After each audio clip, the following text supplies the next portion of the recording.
Canada, the land of maple syrup and passive aggression, is facing a political crisis.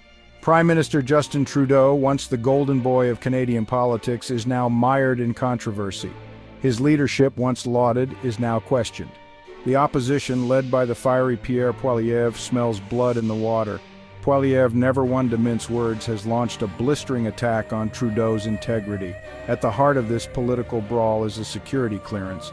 A simple piece of paper, you might think. But this is no ordinary paper. It's an invitation to a world of secrets, a world Trudeau wants Poilievre to enter, but Poilievre refuses. This refusal, a resounding slap in the face of the establishment, has sent shockwaves through Canadian politics. The people are talking. The media is buzzing. Is Poilievre playing a dangerous game, or is he the only one brave enough to stand up to Trudeau? The battle lines are drawn. The tension is palpable. This is about more than just politics. This is about the soul of Canada. Justin Trudeau, son of a legend, heir of a Disney prince. But lately the shine has worn off. Scandals have dogged his every step. From the SNC Lavalin affair to his cringeworthy blackface incidents, Trudeau's judgment has been called into question time and time again. His critics, once dismissed as disgruntled conservatives, are growing bolder. They see a pattern of entitlement, a disregard for the rules that bind mere mortals. They see a man who believes he is above the law. And now this security clearance debacle. Trudeau insists it's standard procedure. Poilievre cries foul, claiming it's a gag order, a way to silence dissent and cover up Trudeau's alleged misdeeds. The Canadian public, once enamored by Trudeau's charm, is starting to wonder, is this the same man they voted for? Or is there something darker lurking beneath the surface? Poilievre's refusal to accept the security clearance is a bold move. Some might even say reckless. To reject the Prime Minister's offer is to invite scrutiny, to paint a target on your own back. But Poilievre is not afraid. He thrives on confrontation. He sees himself as a defender of Canadian democracy, a bulwark against Trudeau's alleged authoritarianism. He claims Trudeau wants to silence him, to prevent him from speaking truth to power. Poilievre's supporters cheer his defiance. They see him as a lone wolf, a truth-teller willing to fight the establishment.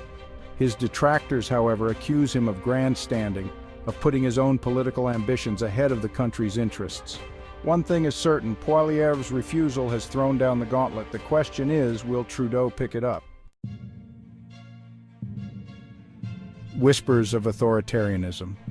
Trudeau's critics have long accused him of harboring authoritarian tendencies. They point to his attempts to control the media, his cozy relationship with big tech companies, and his crackdown on dissent. The security clearance controversy has only amplified these concerns. Why, they ask, is Trudeau so intent on silencing Poilievre? What is he so desperate to hide?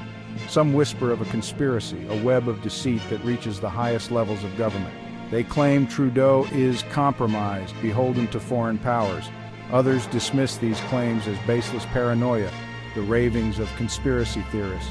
But the seeds of doubt have been sown. And in the age of social media, these seeds can grow into something far more dangerous. A stand for democracy. Poilievre frames his refusal as a stand for Canadian democracy. He argues that Trudeau is attempting to erode democratic norms, to silence opposition and consolidate power. He calls on all Canadians to join him in his fight against tyranny. His rhetoric is fiery, passionate, and deeply divisive. He paints a picture of a Canada on the brink, a country where freedom of speech is under attack and dissent is met with swift retribution. His supporters eat it up. His detractors scoff. But beneath the partisan bickering, a fundamental question remains. What does it mean to be Canadian? Is it blind obedience to authority, or is it the right to speak truth to power, no matter the cost? The stakes have never been higher. The political temperature in Canada is reaching boiling point.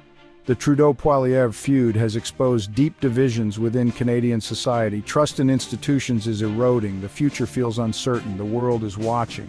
Canada, once a beacon of stability and reason, is now a cautionary tale, a reminder that even the most robust democracies are not immune to the forces of division and polarization. The stakes have never been higher. The choices Canadians make in the coming months and years will determine the fate of their nation. Will they choose unity or division, hope or fear? The answer, as always, lies with the people.